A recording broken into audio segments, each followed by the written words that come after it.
Hey, Click on Detroit, I'm Lauren Podell, hanging out here in the Local 4 News studios. And today we have a very special guest joining me, a legendary, iconic, veteran DJ from WCSX, Pam Rossi. Thank you so much for being here. Absolutely. Thank you for having me. Now, you have been on 94.7 WCSX Classic Rock Radio now for, over a decade.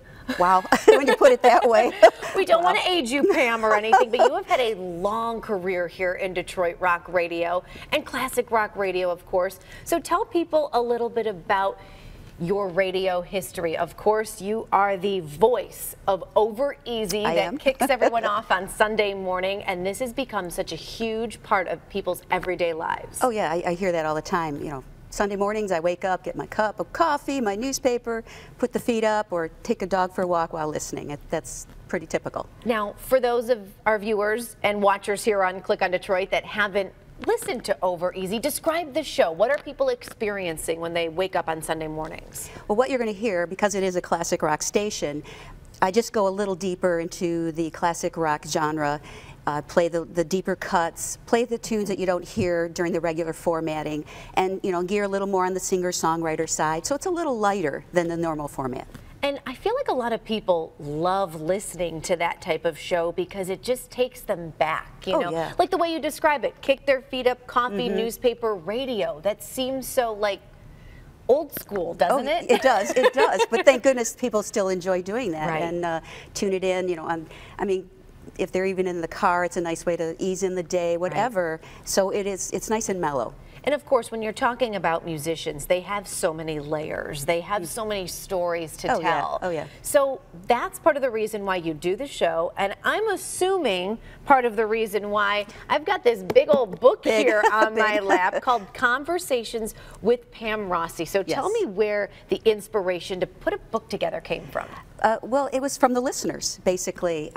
People would call up or email constantly and say, how do I hear that again? That was such a great interview. I would love to, reread or revisit that. So that's where the wheels started turning. It's like, you know what? This is some great material. Let's put it into a book. Now, rather than a book, I mean, you could do podcasts, you could throw it up on the website, which I'm sure it is there, but why hard copy? Why did you want to write and so people can flip through the pages? It's something to hold in hand. I still love books. I'm not a Kindle person yet. I still love a book in my hand, and it's kind of fun because you can bounce around to the artist that you want to read about. You don't have to sit through, a full podcast or something like that. This is a great coffee table book. You don't have to go from front to back. You can just start out. Do you want to go into the rockers section, the singer-songwriter section, the fingerstyle section, whatever. So it's a chance to sit down, and plus the pictures are here. There's some great pictures. There's over 400 pictures in this book alone. So that's awesome. So tell me, when people look at the book, when they flip through, what are they going to be reading? Because the way you have it written, it's probably going to be hard to see, but it's kind of like a transcript of your conversation. So this isn't necessarily fiction or a novel, but it's broken up. Pam, Jerry, just like a regular conversation would be. Exactly. I wanted the people to hear the exact words that this artist said. So they can almost put themselves right back into that conversation, as you're reading through. And that's how I wanted to do it. At first I thought, well, let's just put a story of how I felt about them and everything. It's like, that doesn't quite capture everything that I wanted to capture. So I put their actual words in here. How did you go back and get every word of all of these conversations? Well, foresight. Luckily, when I had someone in the studio with me, automatically put a CD in or hit record, not knowing what I was doing with those. No idea. And so I literally I hired a couple freelance transcribers. I tried to do it myself, forget it. I mean, it was like, I had to keep backing up to get every word. It was like, this is going to take me 10 years to do this. So, because there were over 300 interviews. So I hired some freelancers to do that for me. That shows, that's quite a lot of, that's a different style of writing. I mean, this wasn't necessarily easier to put together. No. Oh, no. Yeah, this was pretty challenging. That's great. So talk about when people flip through, what types of conversations are they going to see? I love the table of contents and how you have it divided. Rockers, blues, folk, finger stylists. So these are all conversations that you've had over the airwaves that go back how far? Most of these go back from 2000 to 2012. Okay, and I mean, there are some names you may recognize, and there are some names you may not recognize. So let's talk about some of your favorites here. How did you pick and choose? That was hard, but you know, I do have some favorites that are in here.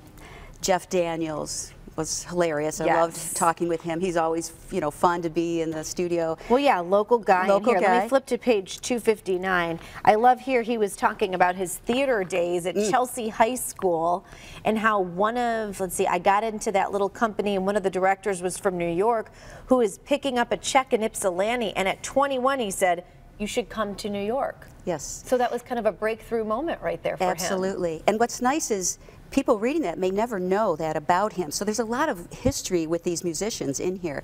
A good example there with Jeff. All right, and talk to me about someone else. Who is this Peppino guy you were talking about? Yeah. He is a finger stylist, and a lot of people may not know finger stylist, but it's basically, you know, the guitar and usually no vocals. It's picking and amazing, and I've always been inspired by all the finger stylists were in there. But Peppino from Italy, he happened to be in the U.S. touring, and I got him in the studio, and we hit it off. Of course, Rossi and Peppino De Agostino, we hit it off being Italian, and he was so funny, you know, and I kept saying Peppino, and he kept saying Peppamella or something like that. It was a lot of fun, and we talked about music and wine and writing music with the wine, and then some cheese and salami, and you know, it went on that. I'm just looking at this right now, seeing it for the first time. In your blues section, you have Laith Al-Sadi. Yes. He is now a contestant on NBC's The Voice. The Voice. It was so exciting. How incredible is that? And he is in your book. Let's turn to page 442. He's from Ann Arbor. He is. So tell me about your experience with having this local artist in the studio, because he's a little underground. He is, but I was happy to get him in and, you know, talk about his blues, and you know, there's not a lot of blues in there, but he was a very talented man. Especially in his guitar playing. So we delved into his history a little bit, and you know, he grew up in the area and everything, so that was really exciting. He's not the only one that's been on The Voice that's in there. Tony Luca is also in here. How cool. He's in the singer-songwriter section. Of course, Tony Luca was on The Voice, I think, season 3. Yeah, he's on Adam Levine's record label now, I believe. Yes, he was a Mouseketeer.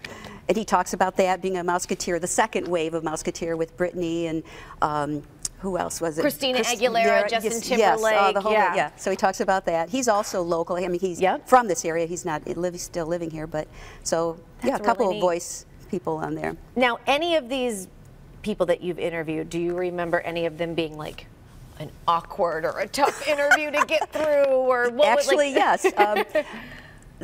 Richie Havens, who.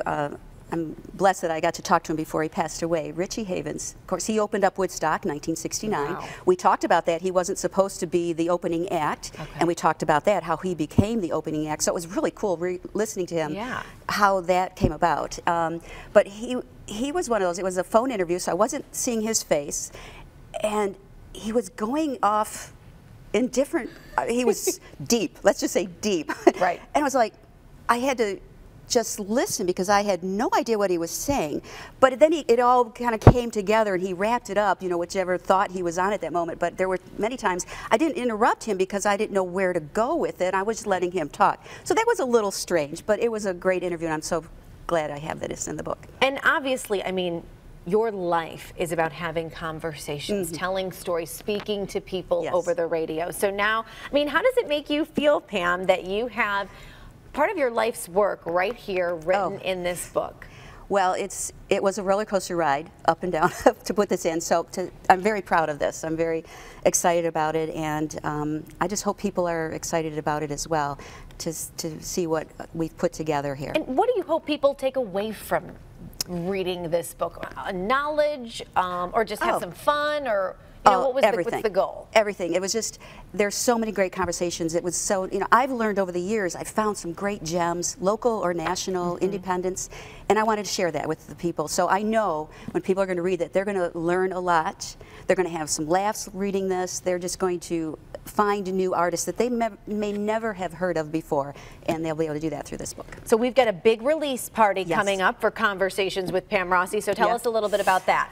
We have the first one, we're going to do a few of them, trying to hit all areas of the Metro Detroit. The first one will be in Canton at Kickers, Kickers All-Star Grill.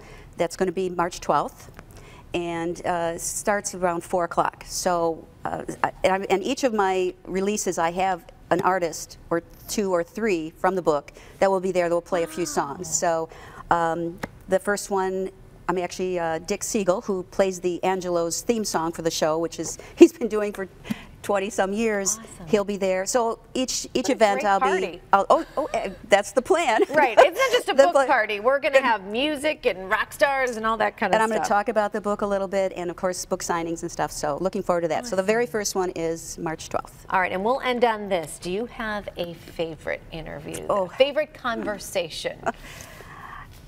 You know, that is really hard to answer. I know, you know, it's tough because there's so many that I love in here, but one really sticks out is Kathy McDonald, who again is no longer with us. She passed away a few years.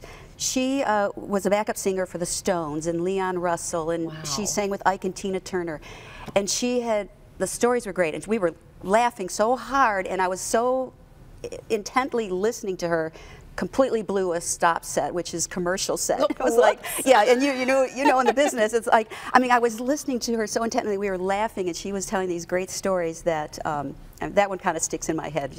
And now all of those words and all of those fun moments are written down in a book for people to look, read, feel, flip through, and this is going to be really exciting for you. I have a feeling, I mean, you've got more conversations coming. Over Easy still on the air every Sunday at 7 a.m. on WCSX. I feel like we're going to see Conversations Part 2 coming up. I hope so. Pam, thank you so much for being here. Where can people get the book once it's officially out? Well, it is officially out. It is out. Yes. Okay, you can get it at a few places. Of course, my website, pamrossi.com. Okay. Also, the publisher is glendowermedia.com. And, of course, Amazon and eBay. You can get this as well. So. All right. Well, we'll be getting people online. Thank you so much, Pam, and congratulations on the awesome book. Thank you so much, Lauren. Appreciate it.